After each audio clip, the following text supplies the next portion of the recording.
Welcome back, everybody. Today we're going deep, way back into ancient Israel. Oh, ancient Israel, yeah. We're diving into 2 Kings chapters 6 and 7. Lots of drama in these chapters. Battlefield miracles, famine, unexpected help. Should be an interesting one. Yeah, these chapters really mix the extraordinary with the everyday. We've got Elisha, this prophet. Right, Elisha. Talking to God directly, doing things that seem impossible. But it's all happening during war, hunger, fear, doubt, all these really human struggles. Right, it really makes you think about how even when things are crazy, there's something bigger going on.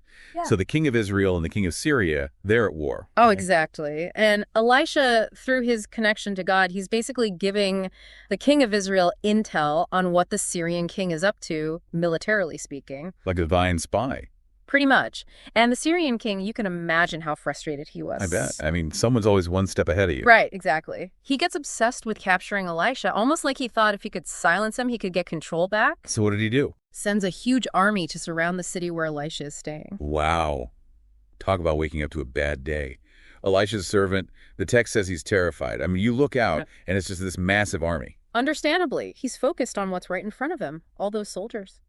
But Elisha, he's super calm. He says to his servant, "Fear not, for they that be with us are more than they that be with them." Basically, there's more to this situation than meets the eye. Yeah, don't just look with your eyes. And then things get really interesting. Elisha prays, and suddenly his servant can see this invisible army surrounding them. Chariots of fire, horses, the works. I love this part. Me too. Divine protection, unseen forces helping us. What do you think this meant to people hearing this story all those years ago? Makes you think about how we see the world. We tend to focus on what's right there, the obvious threats. Right. Like, what are we missing? Exactly. What if there are all these good forces fighting for us that we can't even see? It's a challenge to have that kind of faith when things are tough. No kidding. And the story doesn't end there. Oh, right. Elisha, through God, strikes the Syrian army with blindness. Then he leads them, all confused and vulnerable, straight into Samaria, their enemy's territory. Did you imagine waking up blind in the middle of enemy territory? What a turnaround. But Elisha, he doesn't take advantage of them, does he? Nope. Instead, he tells the king of Israel to be kind to them, feed them, and send them home unharmed. Doesn't sound like your typical war story. It really makes you think about how we deal with our enemies, right? Yeah. Are we quick to get revenge, or do we choose mercy? It's an important question, especially today with all the conflict and division in the world. But, the story takes another turn after this. The Israelites are celebrating their victory over the Syrians, but then... What happens? Famine. A terrible famine hits Samaria. So they go from this miraculous escape to starvation. Yep. It's a reminder that life can change really quickly. Security can turn into vulnerability just like that. And this famine, it gets really bad. Awful. People are desperate. Food prices are sky high. The text even talks about two mothers who resort to cannibalism to survive. Wow, that's grim. It is. Shows you how desperate they were. Society was breaking down. And in the middle of all this, the king gets angry at Elisha.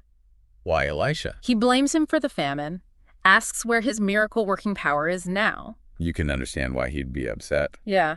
When we're hurting, we lash out, even at people we respect. True. It seems like the king's faith is really shaken. But what does Elisha do? He doesn't get defensive. Instead, he makes a bold prediction. He says, "Tomorrow, about this time, shall a measure of fine flour be sold for a shekel, and 2 measures of barley for a shekel in the gate of Samaria." So basically he's saying the famine's going to be over tomorrow. In 24 hours, a complete turnaround. And naturally, not everyone believes him. Of course not. One of the king's officers, he's lost all hope. He just scoffs at Elisha's prophecy, says something like, "If the Lord would make windows in heaven, might this thing be?" He's basically saying it's impossible. Yeah. And sadly, his doubt will lead to his downfall. He'll see the miracle happen, but he won't be part of it. That's a tough lesson. Our doubts can sometimes keep us from experiencing the good things we're hoping for. Right. And while all this is happening, the focus shifts to 4 lepers outside the city gates. It's their story that really kicks off God's plan to save Samaria. These guys, these lepers, they're in a bad spot. Yeah, not a good situation to be in. They've got this terrible disease, they're outcasts, and now they're starving along with everyone else in the city. I mean, they're really at death's door. It's hard to imagine how tough life must have been back then. Especially for people who were already marginalized. Yeah, totally. Eh. So what do? Well, they make a pretty bold decision. They decide to go to the Syrian camp. The Syrian camp. Why would they do that? Desperation. They figure if the Syrians kill them, well, it's no worse than starving to death in Samaria. Right. They've got nothing to lose. Exactly. But get this, when they get to the camp, it's completely deserted. Deserted? What happened? The whole Syrian army, they just vanished. Gone. That's crazy. When they left behind all their stuff, food, animals, everything. It's like something out of a movie. 1 minute you're facing death, the next minute you're surrounded by a feast. Right. But what made the Syrians run off like that? Yeah, what scared them away? Well, the text says they heard the sound of a huge army coming. Chariots, horses, the whole deal. But there wasn't an army there, was there? Nope. Just the sound. A God-made illusion. Like a sonic phantom army designed to freak them out. Wow.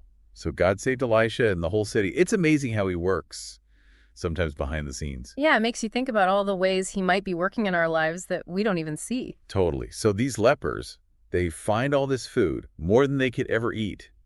What do? Well, at first they do what anyone would do. They start eating, drinking, gathering up the valuables. Can you blame them after all they've been through? Not at all. But then something changes. What do you mean? They have this kind of moral awakening. They realize they can't just keep all this for themselves. Because everyone back in Samaria is still starving. Yeah. They realize they have to tell the people, let them know the famine's over. So they go back to the city. Risking their lives to do the right thing, it's really inspiring. It is. I mean, these were outcasts, forgotten by society. And now they're the heroes. Right. It shows you that God can use anyone, no matter who they are. So they get back to Samaria. What happens? Does the king believe them? Not at first. He thinks it's some kind of trick. Understandable. Yeah, he's been through a lot. I can see why he'd be suspicious. Exactly. So he sends some scouts to check it out. And I'm guessing the scouts come back and confirm the story. They do. The camp is empty, full of food. It's real. So everyone rushes out to the camp to finally eat. Elisha's prophecy came true. What an incredible story. It is. But there's a sad part, too. Remember the officer who doubted Elisha? Yeah, the one who said it was impossible. Well, he gets trampled to death in the rush for food. Oh, no. He saw the miracle happen, but it didn't change his mind. Sadly, his doubt cost him his life. He missed out on the blessing because he couldn't bring himself to believe. Makes you think, doesn't it? That sometimes our own doubts can get in the way of experiencing good things. Yeah. I think it's important to be open to possibilities, to believe that miracles can happen even when it doesn't seem logical. So we've been talking about these stories from 2 Kings. What are some takeaways for us today? I mean, most of us aren't facing armies or famines. True, but the stories aren't just about the events themselves, right? They're about faith, trust, and God providing for us.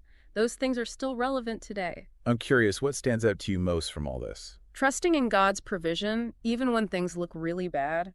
Elisha, he faced that army, he predicted the end of the famine, and God came through each time. His faith was incredible. But what about those of us who don't have, prophetic visions? How do we learn to trust God more in everyday life? Well, I think it starts with realizing that God's always working, even if we don't see it. He's moving things behind the scenes, opening doors, providing for us. We just don't always notice. It's like that saying, God's always working, but sometimes his greatest work is done in the waiting. Exactly. Sometimes God's provision is dramatic and unexpected, like with Elisha. Right. But more often, it's in the small things. The unexpected help, a kind word from a friend, a new opportunity. We need to see those little miracles as signs of God's faithfulness. Absolutely. And to trust that even when we don't see the whole picture, he's working everything out. And then there's the idea of those invisible armies.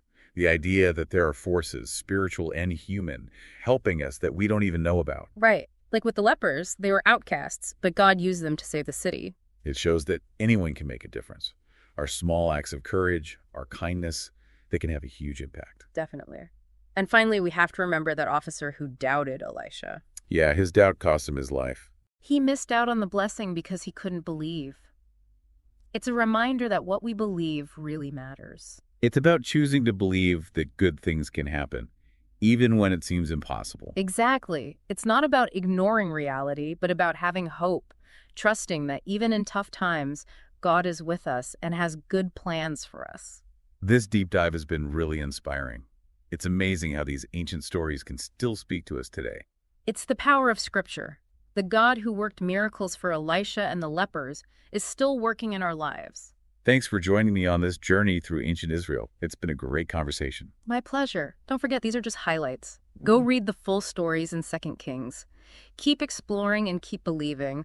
Who knows what invisible armies you might find fighting for you? That's a great thought. Thanks for listening.